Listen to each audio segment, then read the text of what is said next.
I'm so excited we're recording outside today, Chris. Me too. This is so fun. What a beautiful day. Thank you for entertaining my dumb idea of saying not only should we go outside and record, which is not that weird, but we should go on a fishing trip and fish while we're recording this That's episode. Right. So we're at a pond right now. I would like to shout out Jeff. Thank you for letting us come to your pond.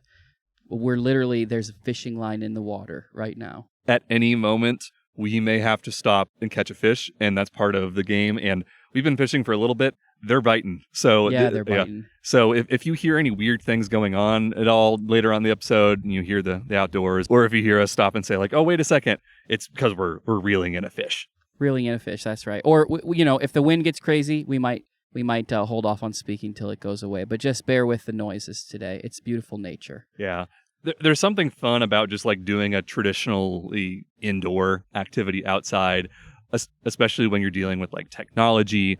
I think it's fun to, it adds a little bit of chaos in that. Like normally I'm not a big fan of chaos, but I think this is going to be great. Me too. And I've been spending a lot of time outside the last few weeks because we are deep in the company walking challenge again this year. Oh, good. Yes, which is one of my fun times of the year where I'm spending too much time every day trying to get these steps. I'm still not even doing that well compared to my team, but most of my team is like in the top 10. So like we're doing. So your team is doing well. Yes. What's your step goal in a day? Like what are you going for personally? The goal is 10,000 a day for me. I've been hitting maybe like 8,500 a day. So like I'm a little low. Sure. But like, I'll get up there eventually. And I'll say that I actually had you commission our trophy from when my team won last year, right. where you bought the 3D printer. And yeah, we spray painted it gold, and we got that out there for Todd, who was the let's say he was the mascot for our team that won last year. We thought it would be a fun little thing for him. Yeah. And the dilemma that I run into with going outside and going on all these walks for like 4 miles at night is, at a certain time of night, I try to decide like, I didn't run, so I'm not like completely sweaty, but like, do I shower? Like, I don't smell the best, but I'm also not the worst. Like, do I just shower in the morning? I don't know what to do. But like I've been spending all this time outside and thinking about how I smell different when I'm hanging out outside. Mm-hmm. And also it feels like the outside itself has its own smell too. How if you had to describe what it smells like outside, and let's say specifically the Midwest, how would you say it smells? And does it smell different than other places, I guess? So it definitely smells different than other places. And literally what I say about it is, oh, I just smell like outside. That's how I say it. I have a good friend from New Zealand, and we met in Colorado, so it's a lot drier and different climate out there than it is here. And he came and visited us when we moved to Ohio.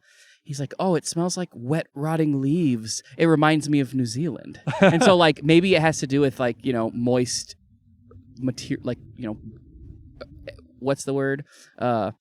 Moisture? Just like moist, biodegradable, like earth materials, leaves and wood and sticks. Yeah, and I've heard a lot of different names for what people call this, and I think some of these are the same and some of them are different. So like the moist rotting leaves, like that makes sense. The outside, I've heard a lot of people say it smells like the outside. Yeah, and that's how I say it. This is the Midwest smell or whatever. And like I was reading into this of like trying to understand like what is that Midwest smell. I found a different one that's not here, but I just also wanted to share it. I guess the city of Milwaukee has their own kind of Midwest smell. Okay. And it comes from a treatment plant in town, and really oversimplifying it here, but basically the city of Milwaukee is selling your poop for money. Okay. Where they like collect the sewage from all the people in the city, and they process it in a way, and they turn it into a fertilizer that you can go to the store and buy. So if you find any sort of fertilizer called Milorganite, it stands for Milwaukee Organic Nitrogen, and it is just the poop of the people who live in Milwaukee. It's people poop. Yes. That's actually, it's smart. Yeah, it's great. It seems like an awesome idea. Also very weird when you think about it. Like, do you think they get a royalty cut of that? Probably not. I would assume no. Yeah. That's interesting. So that's a different Midwest outside Milorganite. Smell. Yes. Is that what you said? Milorganite. Milorganite. Yeah, like I was in a meeting like a couple months ago, like learning about different fertilizers, and like the guy even mentioned Milorganite as a thing. So it is somewhat popular. Like, can you imagine being like a resident and being like, yeah, I'm a proud producer of Milorganite. It's one of my favorite pastimes. It's like the mayor's a farmer of the people in a way. So like, anyways, I come back from my walks and I'm smelling a different smell than that though. That one's a lot more sewagey, the Milorganite one. But like whenever I come back in, Amy tries to avoid me because she doesn't want to smell me specifically. And she says like I smell like the outside. But also she sometimes says I smell like a wet dog.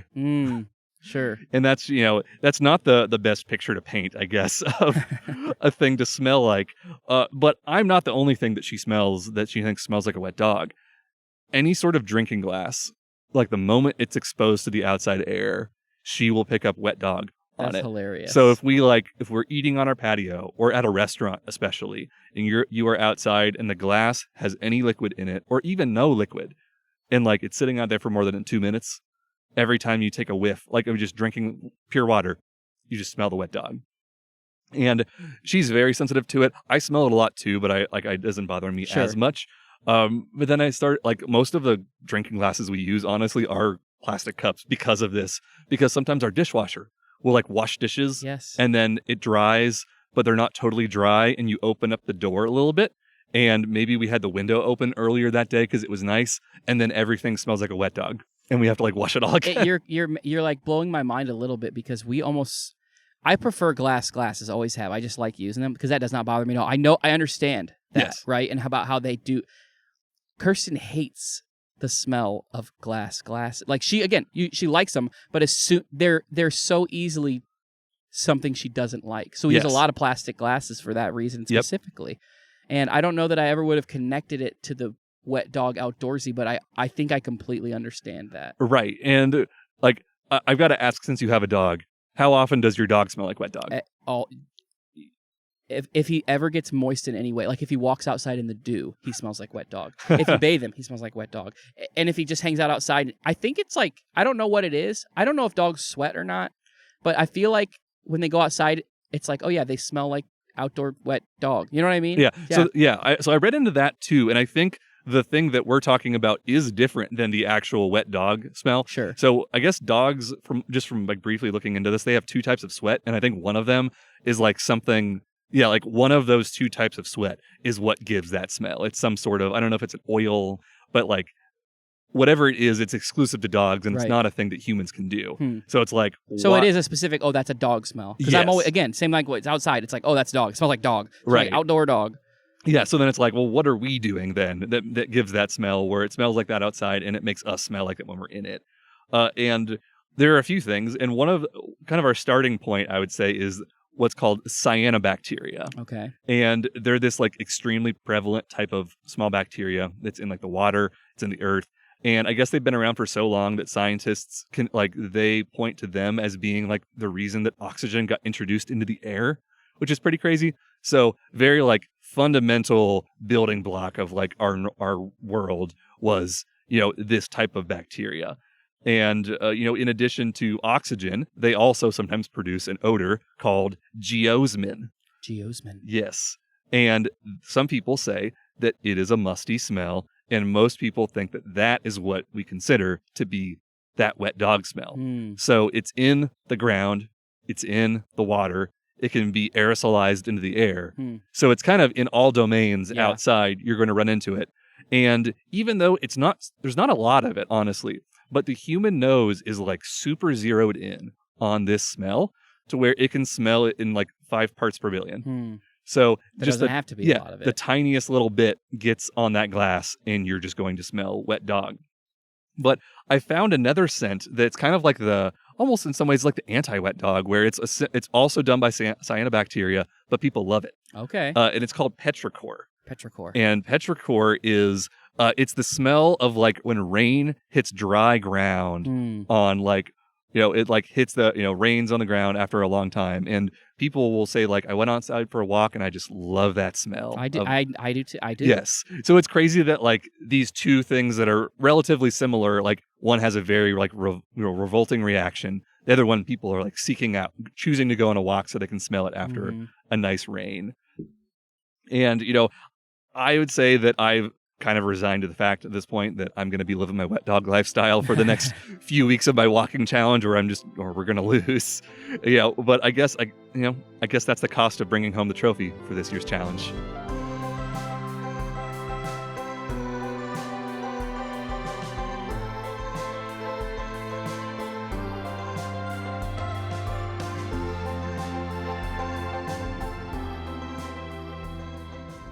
Welcome to the Factoid Podcast. You did not ask for it, but we're going to tell you anyway. My name's Chris Humphreys. And I'm Payton Gessel. Payton, as we talked about, we're coming at you live from the water, live from the nature, live from the outdoors today. Super excited to be here. It is actually a beautiful day. I'm so glad we decided to do this. But I figured we're out here at a pond, we're fishing. What better thing to do than to talk about some fishing stories? And when I say fishing stories, you probably have an idea of what that means in your mind, right? The band Fish? That's fine. Email hacking? Yeah, sure, exactly. All these things are fish, right? But basically, and I think everyone has an idea of this, is like, oh, that's just an old fishing story, right? Like, it lends us to believe that, like, when fishermen tell you about their fishing stories, you don't know who to believe. You know what I mean? You want to believe they're telling the truth, but you're just not really sure. In fact, we caught some fish this morning, and Jeff, the guy who owns the place in the pond, he's like, he actually saw us catch one, and he was like, "How big do you think that was?" And Payton held his arms up like as wide as they could go, and it's just funny because it's like. And for those of you who know, my wingspan is like very wide, yeah, so and it's the like fish it wasn't a small fish, but it also wasn't 75. That's inches. right. But as far as anyone else knows, like that's how big it was, the wingspan of Payton. And, and so. That's just kind of what people do with fishing stories, and we all do it. And I don't think you even do it on purpose necessarily. I don't think the goal of everyone who's talking about a fish they caught is to exaggerate that fish that you caught. But I think that everyone, like, our minds are a crazy thing that can like convince us to do that, like convince us that the thing that we are talking about that's actually how it was. I really believe that most of the time, of course, people exaggerate and you do things for a good story, but I don't necessarily think that it's always in people's mind that I'm going to lie about how big this fish was, so it's a really great story. Right. I think it's like, oh, I really thought it was that big or whatever, right? But something that I want to talk to you about today, I thought it was a perfect thing, is I went through many fishing-related things that I thought about talking about today. There are a bunch of them, and one just came to mind when I was reading about, as you know, everything that you get into enough, right? Any genre of anything, any category, any hobby, it all, there's people who get really into it, and then when you get really into it, there starts to be like competitions based on it, right? And so like there's all kinds of fishing competitions. We were talking about the different ones. Bass fishing, you can watch it on ESPN, right? And so today we're going to be talking about largemouth bass. That's one of the most popular fish, right? It's one of the most popular sport fish. It's on TV. It's like kind of the mainstream thing, right? And I learned that there is the world record for the largest, world record for the largest largemouth bass has been the same record since 1932. Okay, and that's one of those things where it's like, I mean, it's a fish. Fish don't change that much, right? But you would think somebody, sometime, would have caught a bigger one than from 1932. And the more you dig into this story, the more interesting it gets, because it's from 1932. And so essentially, the world record that we have is a fishing story. Because all the rules that we follow now and all the regulations that you have in order to get a world record did not exist in 1932. And so there's many people who have sort of analyzed this whole story and analyzed the entire situation, and it turns out is an incredibly interesting thing. The world record for a largemouth bass is 22 pounds and 4 ounces. Wow. And that's a big fish, right? There are plenty of types of fish that get bigger than 22 pounds. But for you, Payton, for people who might not know the general size of a largemouth bass, we've caught a few today. Yes. They've been 1.5 pounds roughly, right? Mm-hmm. And so imagine one that's 20 times bigger, right? Is that more or less than Wade? Weight is 30 pounds, so okay. It's less than Wade, but it is like a decently aged toddler, basically, right? Wow. And so for those of you who don't know, it depends on the area of America you find yourself in, but like up north, they don't get quite as big for whatever reason, just the strain of bass and just the waters they live in and the forage they get. Like we're talking a 5-pounder up north is a big bass, right? Okay. And stocked ponds where people feed them and like golf courses, that kind of stuff, they can get a little bigger, but like for the most part, we're talking up to 5-6 pounds. Those are very big up north. You go down south, the hotter weather, the bigger bodies of water, they can support bigger fish. Double-digit fish are not, they're not common, but that's where you catch 10-plus pounders, right? But we're talking a 10-pound bass is like a once-in-a-lifetime catch for most people. You're not going to see those very much. So the fact that the world record is double a 10-pound bass is insane. It's crazy. If you see a picture of a bass that's that large, it's pretty incredible, really. It almost looks fake. It's that crazy, right? I'm imagining like mutant. I'm imagining like the Billy Bass on the wall that sings to you, except it's like too heavy to hang on the wall. Exactly, and its belly is just like, imagine like an American, a generic American, like what other people think of America, but in fish. That's what it looks like. It just is like fat rolls and filled with stuff, right? It's crazy. It's huge. But the man who has this record, his name is George Perry, and he holds this record. He's held it since June of 1933.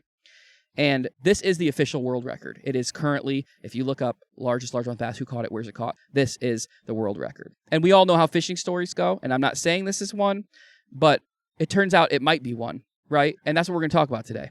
In June of 1932, Perry and his friend, his name was Jack Page, decided to go out fishing. And it was too rainy for them to do their farming that day, but they decided, you know what, we can't farm, so let's go ahead and fish. This is the Great Depression. It's a long, long time ago. The world's very different. And so they decided, let's just go out and do some fishing. And they fished all day in the rain. Nothing happened. They fished, it's around 4 o'clock, the story goes, and they decided to go in, and they're out on a boat. I think it was Jack Page's boat that he homemade, and they're out and they're rowing through the water, and at 4 o'clock, they decide, let's go in. We haven't caught anything. But when you're fishing, you realize on the way in, well, let's just do one more cast, right? Mm-hmm. And so George Perry throws it out, and he does one more cast, and he hooks a fish, and he starts to reel it in, and that fish gets away. But that experience was enough to be like, you know what, let's fish a little bit longer. And so they do. They fish a little bit longer. They only have one lure, and they throw it out.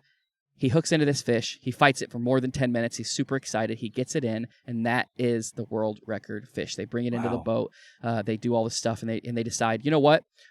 It's the Depression, right? And there's a lot of controversy in the world today around eating largemouth bass. They're kind of a sport fish. Do we save them? Do we eat them? This is the Depression. George Perry's pumped about having food for him and his family, right? Yeah. So he's like, I'm going to have food, but before I do that, I'm going to take this to town and show some people because this is the biggest fish I've ever seen, right? And so he does that. He brings it in the boat. They take it to the town, and they bring it to the town, and the townspeople are like, hey, did you know that Field & Stream is having like a competition? You can like measure this fish, take a picture, whatever, and you can possibly win this competition. He's like, oh, I had no idea. And so, story goes, he takes it into either the post office, the general store, whatever. They see people. A notary public comes, looks at the fish, guarantees that what's happening is happening. They measure it and all this. Seems official. They send out this mail to Field & Stream, and it's an official thing, and whatever, right? So a lot of people see this is how it works back in the day. He goes home, he fillets up the fish, and for the next 3 days they eat fish. That's the story. And it's a story that, you don't question, but there are people who see these things. There are people who do it, but that's all that was done. And today, there's a lot of rules around how you can guarantee a fish. You have to weigh with certified scales, and you have to go to certain places. You have to have a picture of like the broad side of the fish so that you can see everything from every angle and understand and be able to, right? And you measure the girth and the weight and all that stuff, the length. Yeah. Well, so he did that. He measured the girth, he measured the length, he measured whatever. They weighed it on their scales. They had the notary. They had a signed piece of paper saying this is what it was, and they mailed it in. But that's all they had. And it turns out that the only person outside of George to actually be there when the fish was caught was Jack Page. And get this is where it gets crazy, right? Because if you don't look into this, it's not a story. But if you look into it, it turns into a mystery, okay? Jack Page, it turns out, there are people who've looked into this story, looked into trying to corroborate all this and find people. Jack Page basically fell off the face of the planet as soon as this happened. Like no one has seen him. No one knows what happened to him. No one, that people have searched census databases and tried to find if he moved or if he died or whatever. No one knows what happened to this guy. It's to the point where no one even knows at this point if he was a real person or not, right? And they think he was. I mean, again, this is how it works. People back in the day, that was the story, but no one knows who Jack Page is. People have spent a lot of time trying to figure out who he is, but he's gone. And he never told his side of the story. He didn't talk through the years. We know a little bit more about this fish and a little bit more about George because he's been interviewed, he's been in magazines and all this stuff, right? Right. And he's told the story a decently similar way every time, right? But no one has ever heard the other side of the story with the guy who was there before. Some people think he's not real. I don't know. I don't know if he is or not. Next thing, the only other person who saw the fish who was able to corroborate into this story at the time was the notary public. And the notary public hasn't been named by George.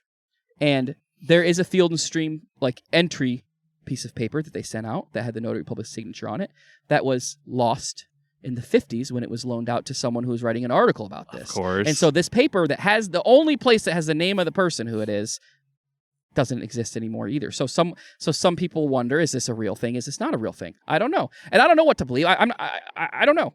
All I know is we don't know who that is, and he's never said who it is. Maybe he doesn't know. Maybe, but again, back in the day in a small town, right?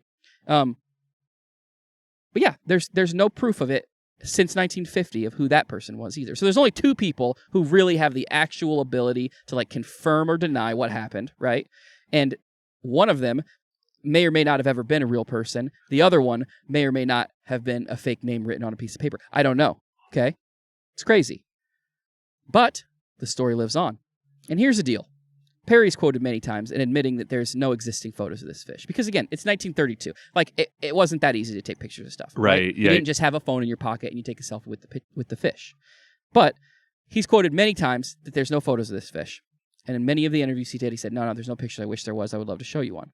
However, there is proof of him writing a letter to a lure company.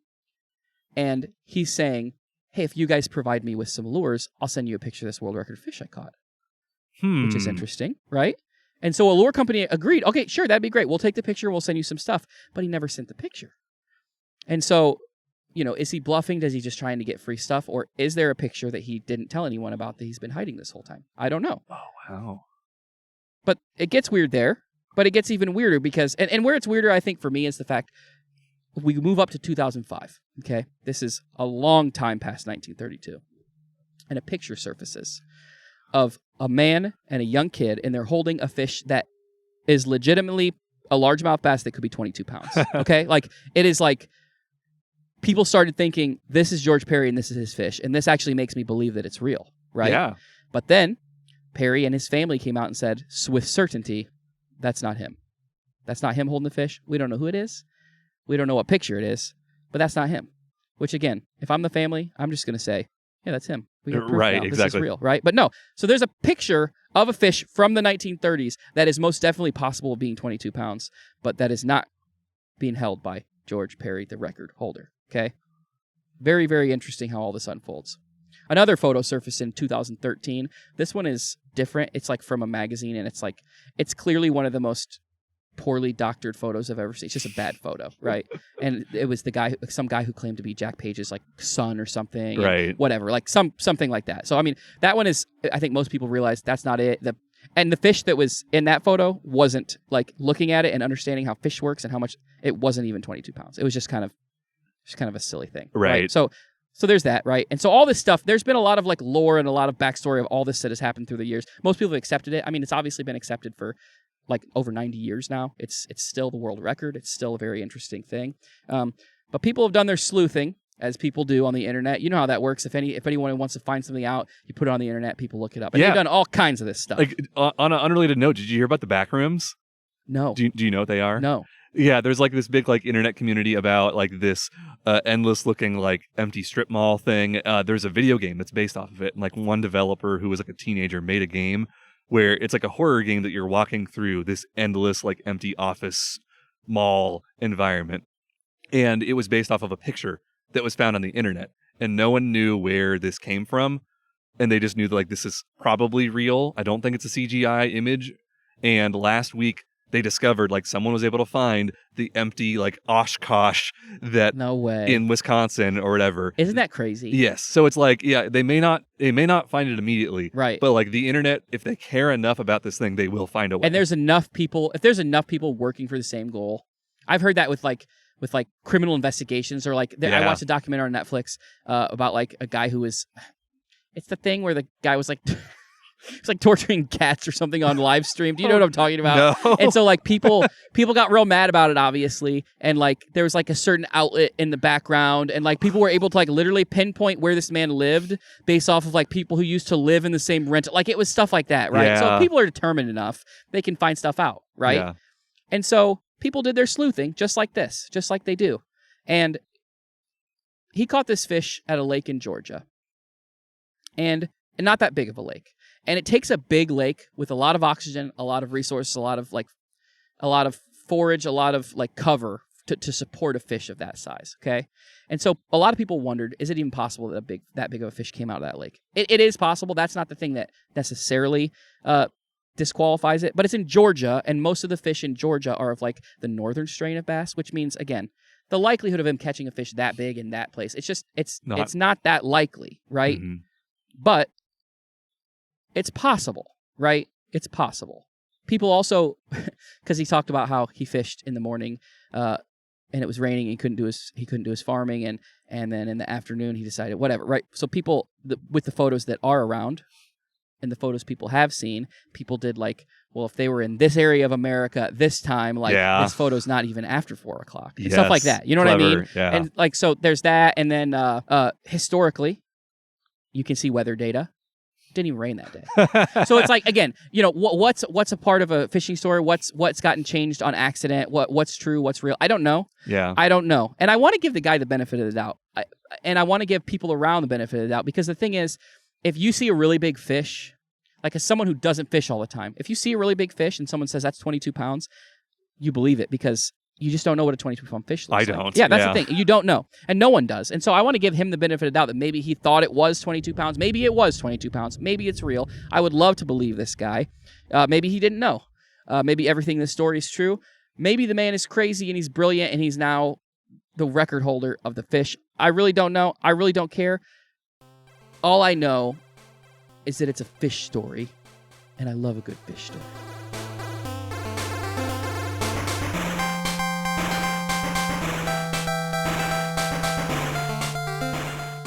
One thing that people notice pretty quickly about me when they hang out with me is that I'm not a very big fan of pets.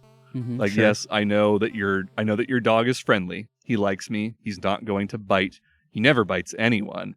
But like, imagine how you'd feel if, you walk in the door and I jumped on you, like hit you in the chest and then slobbered all over you, but then tried to justify it by saying, "Oh, I'm just happy to see you." Like, those. If you look at it that way, it is funny. It's like those are the things that I'm not a big fan of Sure. like getting slobbered on or, getting jumped on or whatever. So like, it's not like I've never had any pets before. I've had, betta fish for a little bit. When my betta fish died in college, I gave it a Viking funeral. We went out to like the Kokosing River behind campus, and I made a little raft, and I like put a tiny bit of gasoline on it and set it on fire. Oh, that's amazing. And we just gave him the funeral down the river. I had hermit crabs when I was younger. Oh, cool. Those were, like I was maybe like 6 or 7, had a little terrarium little thing for them. They were all right. Didn't live super long. Right. Usually they would like try to transition from one shell to the next and they would like die in the process or something. I don't know. I was 7. But like if someone said like you have to own a traditional pet, I think I would probably choose a cat. Okay. I've never had a cat. But like I kind of like the way they carry themselves. I like that you have to like earn their trust and earn like any sort of like acceptance from them, whereas like the dog just gives you the free what's the term, unconditional love, whereas the cat, like, maybe today they don't like you, maybe for 2 years they don't like you, but maybe eventually they'll warm up to you. And you feel accomplished because you've earned that, like, oh, exactly, it likes me now. And that makes sense. I enjoy like a difficult challenge and things. And I recently started playing through a video game where you play as a cat, not Stray, which Stray is one of the more popular recent cat video games, but I was playing one called Little Kitty Big City. Oh, wow. Yeah, that came out. Good name. It's a good name. Oh, absolutely. It came out a couple weeks ago. I've been playing it on the Switch, and you're like a cat who falls out of an apartment building, and your goal is to like get around the city and eventually get back to your owner.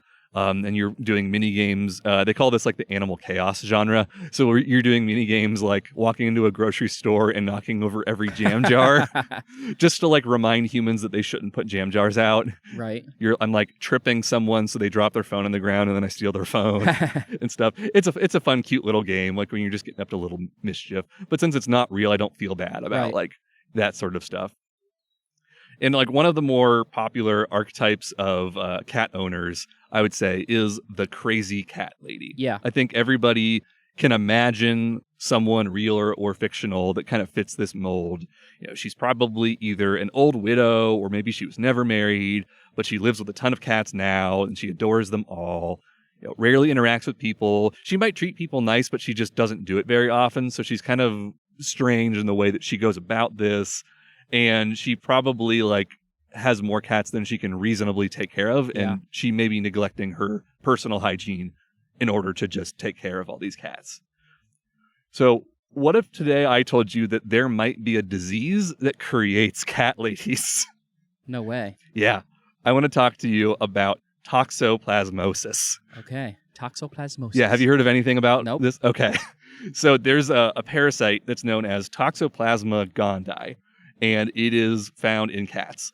And for some reason, they only reproduce well when they are in a cat's digestive tract. So they drop their little eggs in the intestine while they're living in there, and the cats will poop them out. And they're not technically eggs because like a parasite, like they call them like oocysts or something. Okay. I could not find a good pronunciation of it, but it's like 2 O's and then the word cyst. Okay. But so they're like parasite eggs, basically. So they poop these on the ground, and they will live for about a year outside, of the body. And in the poop? Yeah. So like the egg or the parasite? The egg of the parasite. So the parasite is staying in the cat's intestines, Okay. and it's pooping out the eggs.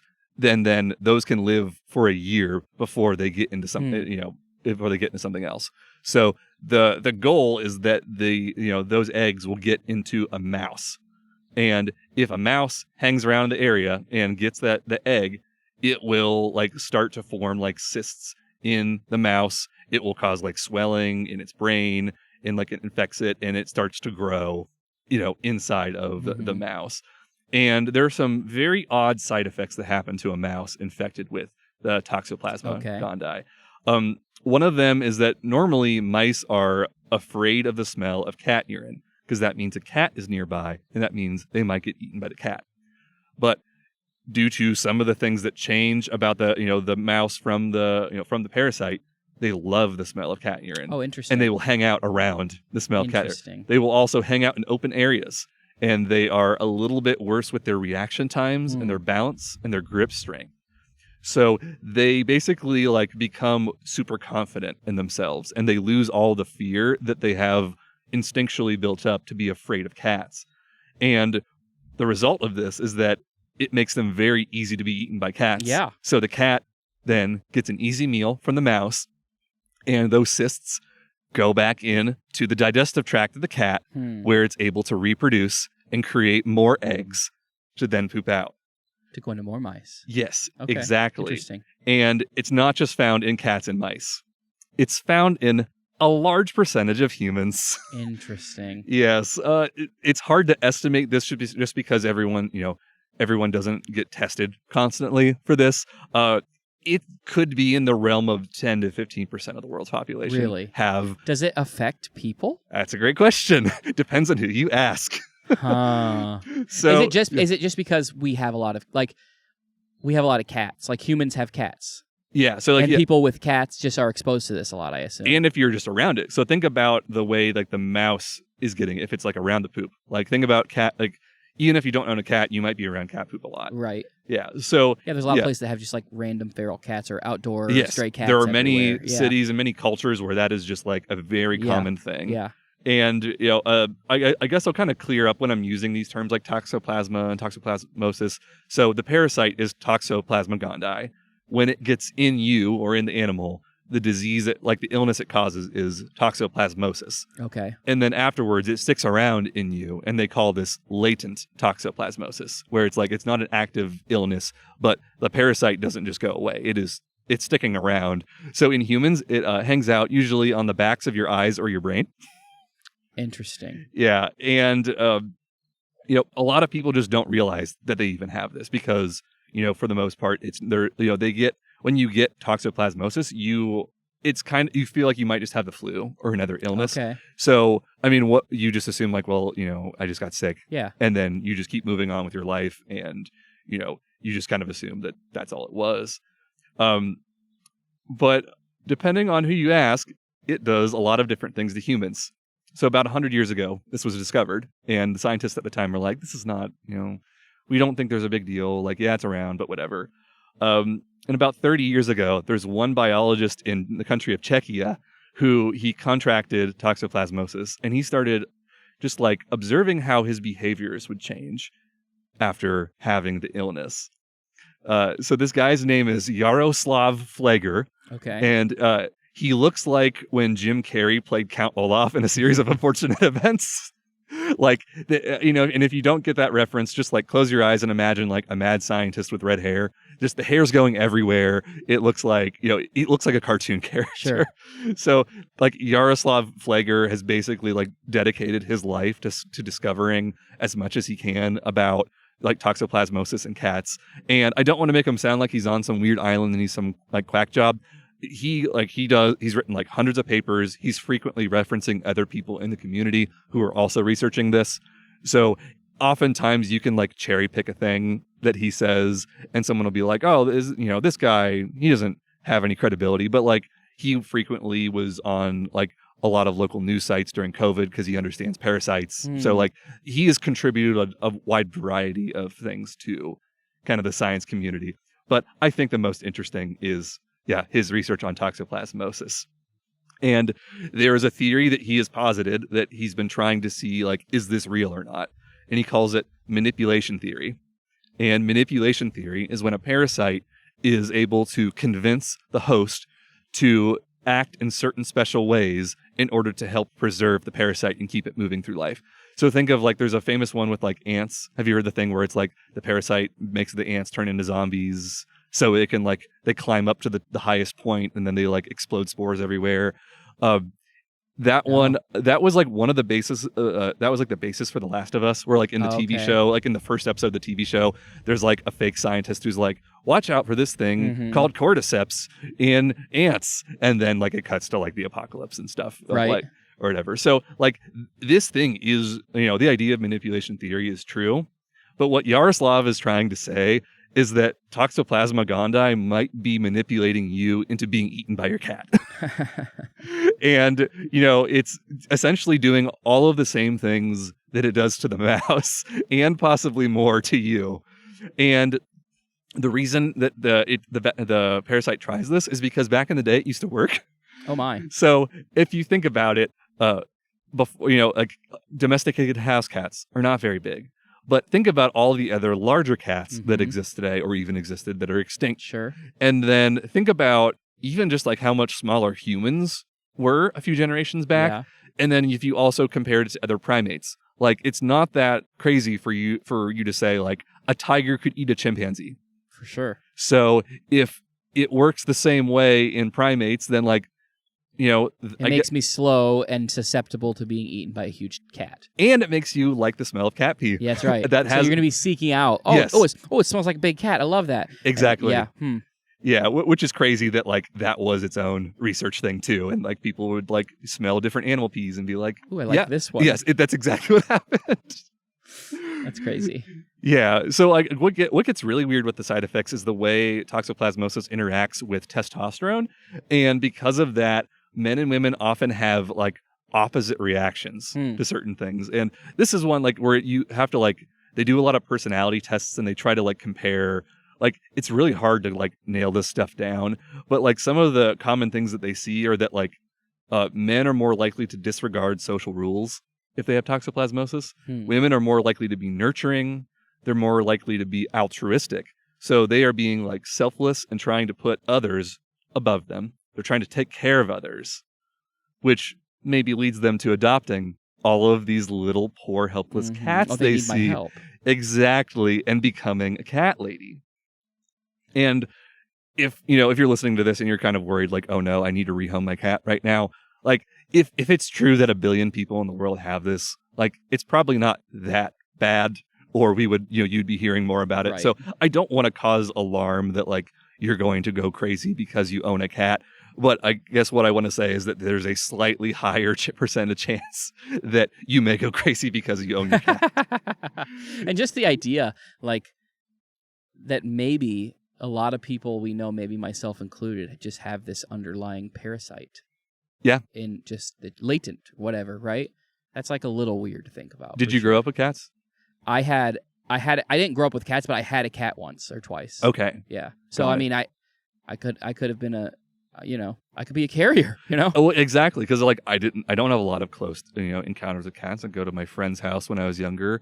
My grandma like had some kittens once that she like kept in her house for a little bit, like, but I mean, I wouldn't think I have it. But if all it takes is being around it a little bit. Right, and around the poop too. It just takes Yeah. I mean, because cats poop everywhere, I think. I mean, they exactly. poop, they have litter boxes or whatever, but like outdoor cats, they poop. Exactly, and that's why pregnant women are not supposed to change the litter boxes for cats. Because there is a fear that if you contract, well, it's a rational fear. Like the worst thing that toxoplasmosis can do to you is if you are pregnant, like it can cause birth defects. Oh, wow.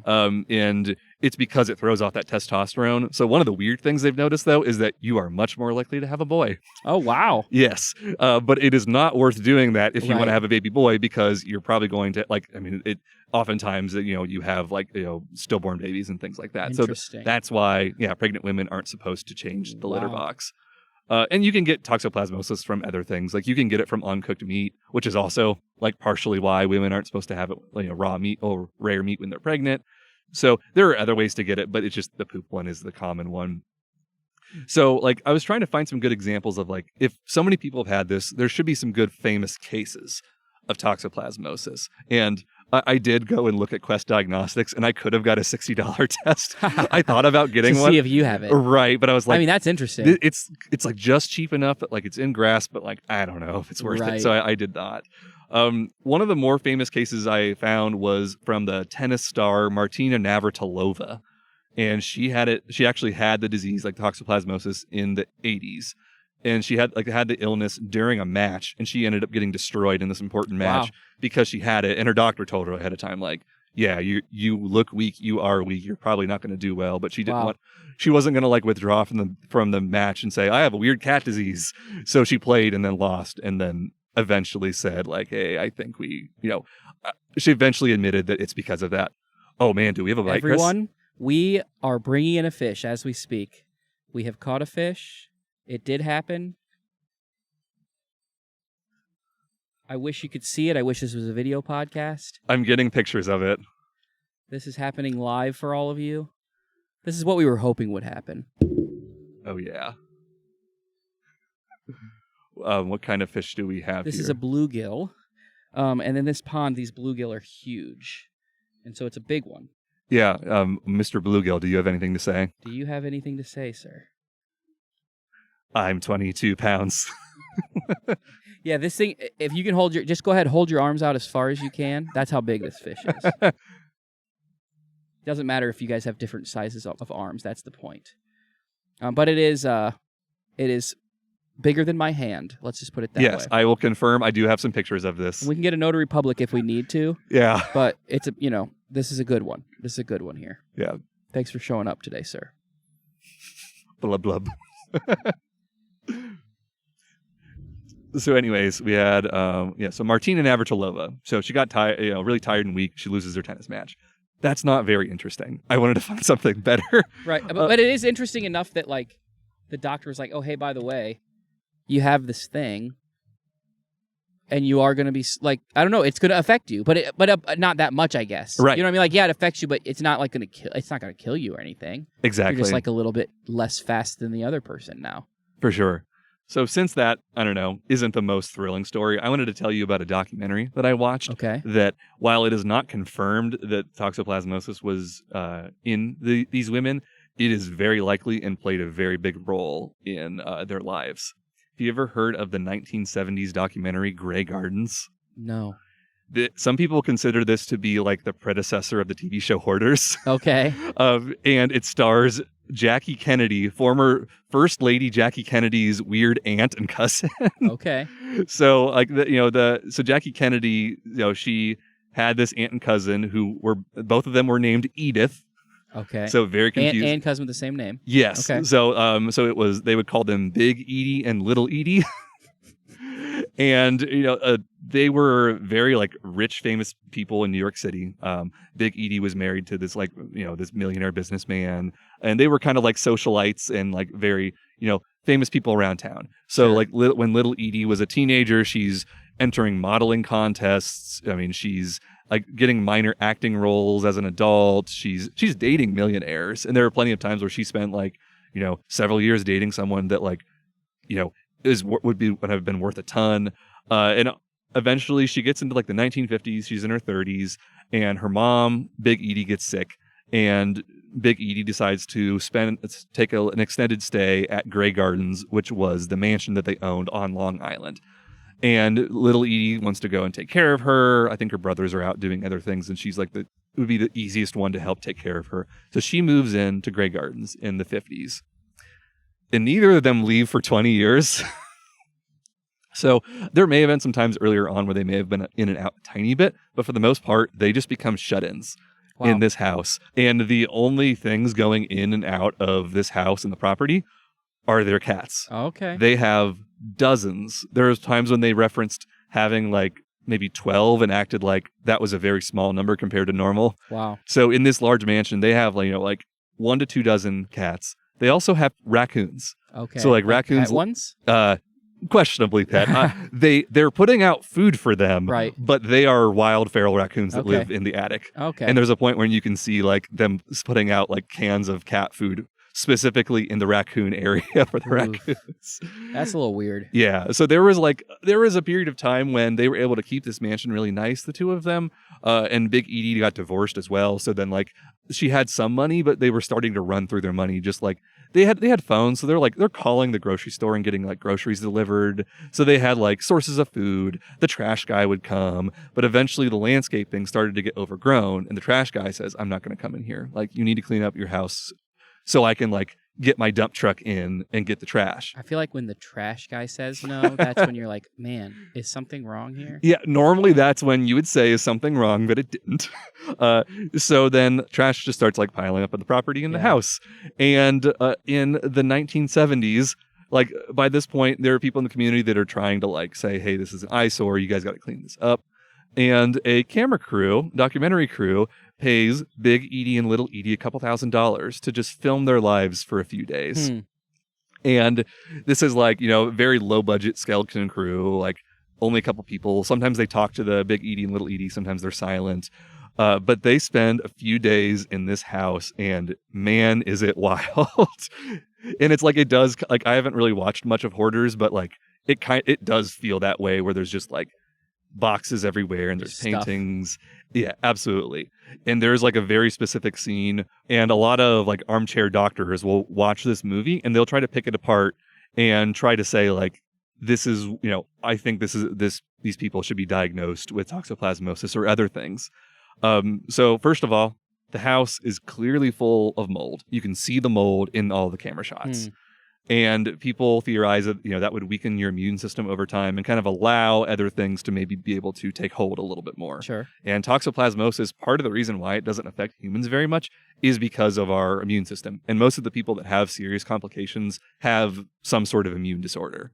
So it makes sense that if your immune system is getting weakened by all this mold and you're hanging around a lot of cat poop, maybe it opens the door for more side effects. And there's even a scene where there's like a painting like leaned up against the wall, and Big Edie and Little Edie are talking about it, and they say like the cat's going to the bathroom behind the picture. And Big Edie says something along the lines of like, well, I'm just glad someone's doing what they want to do around here. So she's acknowledging like it's happening and they don't care. And the camera crew and any other people that went into this house during like this, these 2 decades said the smell of cat pee was unbearable here. Yeah. So that there's no way they could have standed that smell unless they had toxoplasmosis. Sure. And they had been like trained to like it. They essentially desired it. Exactly. So like, people think that not only did they have toxoplasmosis, but that those latent effects, were just amped up to the extreme. And Little Edie, before she entered Grey Gardens, was sometimes described as having schizophrenia or like having things similar to it, but she was never diagnosed. And up to this point, I mean, she would say, like, I don't think I have schizophrenia because that's a genetic thing, and I have no family members that have schizophrenia, or in the past. But because of Jaroslav Flager and all of his research into toxoplasmosis, he's been able to confirm that toxoplasmosis opens up the door for you to get schizophrenia. Oh, wow. And it's not even like the other way around. Like he did a study just on, which causes which. And he's like, because of the way just the things happen with the parasite and the illness that comes from it, it mimics something similar to schizophrenia and makes it easier for it to take hold and to cause those problems. And, I think it's with it's the dopamine levels is the reason that leads to it. And this lines up with many of the character traits that we associate with the crazy cat lady, now that we think about it. So, like, these people are kind of considered to be, probably Big Edie and Little Edie are like the biggest example of the crazy cat lady in real life. And the good news is that it took all of these very extreme things lining up to make that happen. But it does kind of hint that maybe it is possible that like someone may be becoming a crazy cat lady. Yeah. So in some ways, I'm excited for, that Jaroslav just keeps finding out these new discoveries about toxoplasmosis in the parasite. And, he's about every 2 years, like he does other research too. I found he's done some like stuff about redheaded people, which he's redheaded. So it makes sense that he's interested. But like, he's probably got another good 10 plus years of his professional career left in him. So in some ways, I'm excited just to see like what Yaroslav keeps finding with all these new discoveries about Toxoplasma gondii and Toxoplasmosis and how it does things specifically in humans and not just in mice. And I mean, he's finding stuff like every couple of years. So there's one that has like enough research done into it that a lot of people are confirming is with those delayed reaction times, people who have had Toxoplasmosis and even the latent version of it are more likely to get into car accidents because they have, that reaction time of like slamming the brake or swerving. Sure, I guess that makes sense. And not even just the people driving. If you're a pedestrian, a lot of pedestrians who get hit are also people with Toxoplasmosis. So that's one of the more recent things that they've been discovering, along with, the wide variety of personality traits and things of that sort. And, the more that Yaroslav is able to discover, like in some ways it's exciting, but in other ways it starts to make me kind of question all the cat lovers around me in the world. And like I've been thinking about, the next time that I have to ride shotgun in the car of someone who's a cat owner, I'm probably going to have to ask if I can drive.